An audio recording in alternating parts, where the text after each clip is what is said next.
You guys, what's good? Welcome back. Today's video is about making a grainy texture gradients in Photoshop. Now without further ado, let's jump straight into the video. So the first thing you want to do is to create a new canvas in Photoshop, right? You have to create something, so you can use whatever you want to use. I use 1920 by 1080 300 ppi in Photoshop. Then after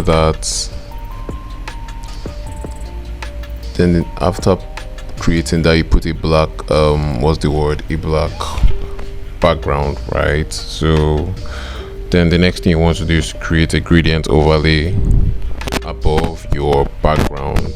So the gradient overlay, you can pick whatever color combination you want to use for your gradient. So whatever works best for you, you can use that. So I decided to use this mixture of green, red, beige, blah blah blah. Don't know what to call these colors, but then now after that, you convert the background with the gradient overlay to a smart object. So after converting it to a smart object, then the next thing you want to do is to rasterize and then duplicate it in case you make some errors later in your design.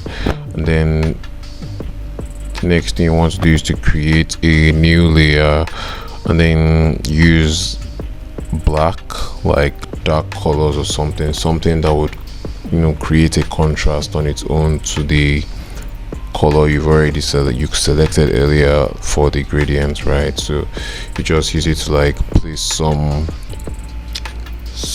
marks or some colors using the brush tool around. Just hover around it by tapping your mouse.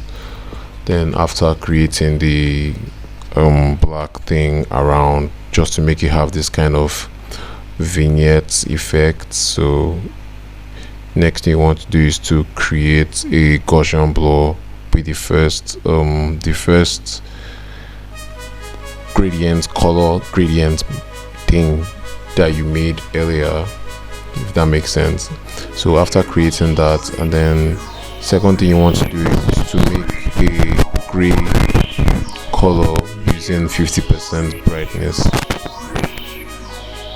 or better still, just create gray color itself and then you fill that there, and then you use the blending mode soft light for it. And then if you feel like the grain is too much, right, or the noise is too much, then you can reduce its opacity like I did here.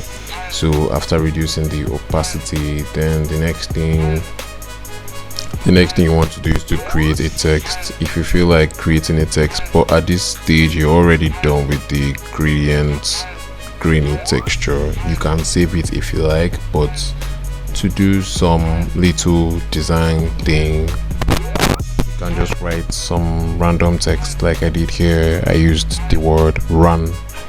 So after creating the thing, you can reduce it to your desired size, you can increase it, whichever way you feel like doing, but then you can just just leave it anyhow you feel, anyhow you please. And then after that, I think you're done. I mean, you'll be done. If you've reached this stage, just know you're done with the design. So if you like this, like and subscribe. Thanks. Bye.